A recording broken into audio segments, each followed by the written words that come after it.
अपन start करते हैं class 10 का chapter number 13 surface areas and volume. इसका एक्सरसाइज 13.2 का क्वेश्चन नंबर 6 करेंगे।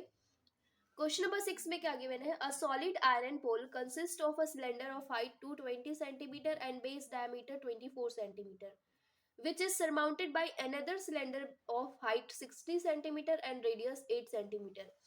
तो यहाँ पे एक सॉलिड आयरन पोल है जो कि एक नीचे यहाँ पे सिलेंडर रखा गया है, उसके ऊपर एक सिलेंडर और रखा गया है और इनकी हाइट एंड रेडियस अलग अलग है। जैसे इसकी हाइट कितनी है 220 सेंटीमीटर है और दूसरे वाले सिलेंडर की हाइट है 60 सेंटीमीटर। इसका रेडियस है, इसका डायमीटर दिया हुआ है 24 सेंटीमीटर, तो रेडियस कितना हो जाएगा 12 सेंटीमीटर और इसका रेडियस दिया हुआ है 8 सेंटीमीटर।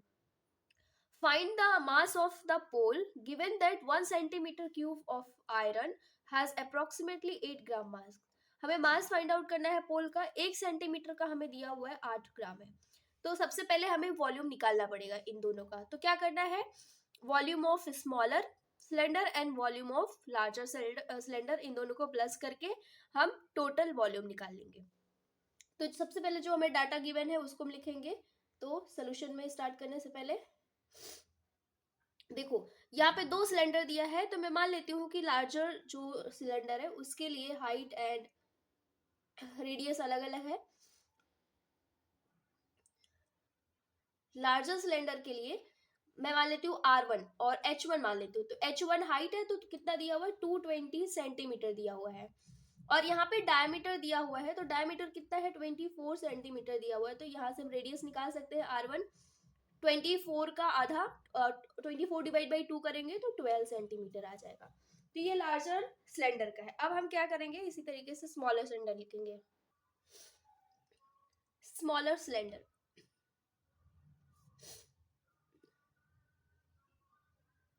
इसमें मान लेते हैं H2 और H2 इसकी हाइट कितनी दी हुई है 60 सेंटीमीटर दिया हुआ है और रेडियस दिया हुआ है R2 मान लेते हैं और ये कितना दिया है 8 सेंटीमीटर दिया हुआ है। ये हमने डाटा लिख लिया। अब हम निकालते हैं वॉल्यूम ऑफ पोल।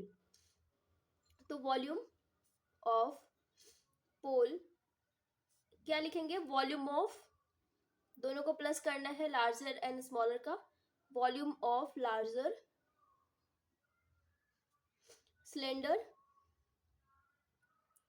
प्लस करेंगे वॉल्यूम ऑफ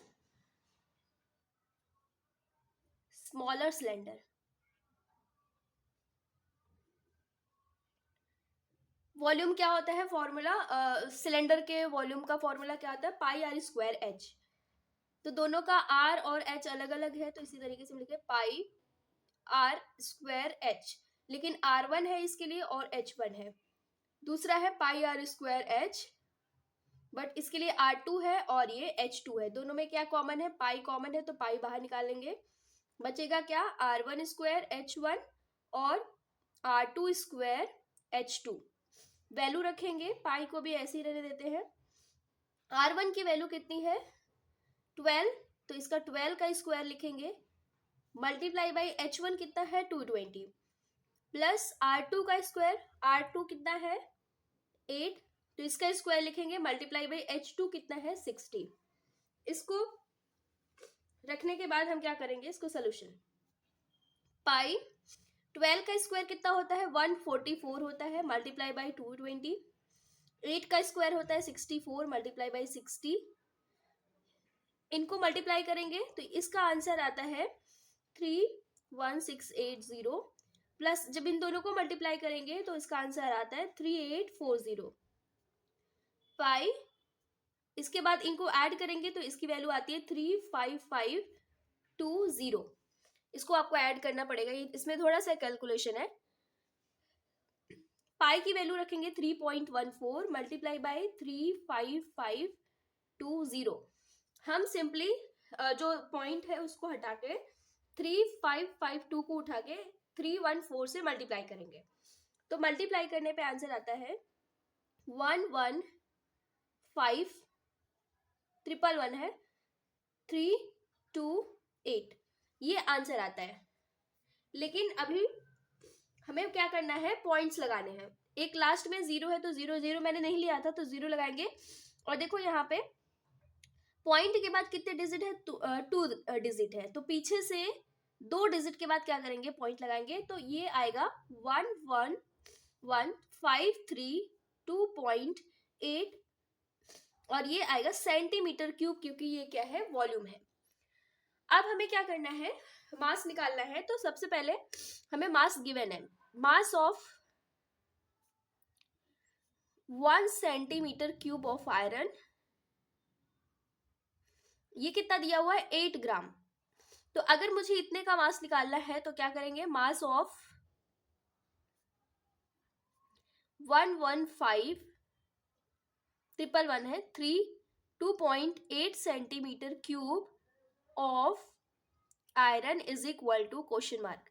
तो क्या करते हैं, क्रॉस मल्टीप्लीकेशन करते हैं।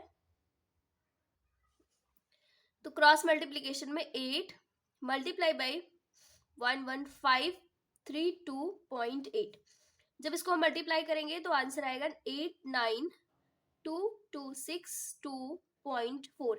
ये तो ग्राम में आंसर आया। अगर आपको केजी में चाहिए तो क्या करना होता है, 1000 से डिवाइड, 1000 से डिवाइड करने का मतलब 3 जीरो, तो 3 जीरो क्या करना है, 3 नंबर के बाद हमें क्या करना है, पॉइंट को लगाना है, मतलब 3 नंबर के बाद, मतलब पॉइंट को हमें आगे बढ़ाना है। तो यहाँ पे 1 2 3 1000 था ना, 1000 से डिवाइड कर रहे थे, मैं यहाँ पे लिख देती हूँ 892262.4 डिवीजन में 1000। तो ये पॉइंट 3 नंबर के बाद यहाँ पे जाएगा, लगेगा, तो ये हो जाएगा 892.26 अप्रोक्सीमेटली हम लिख सकते हैं। ये क्या है, केजी, ये केजी में इसका आंसर है। तो ये हमारा आंसर आ जाएगा केजी में। अगर आपको ग्राम में चाहिए तो 892262.4 ग्राम।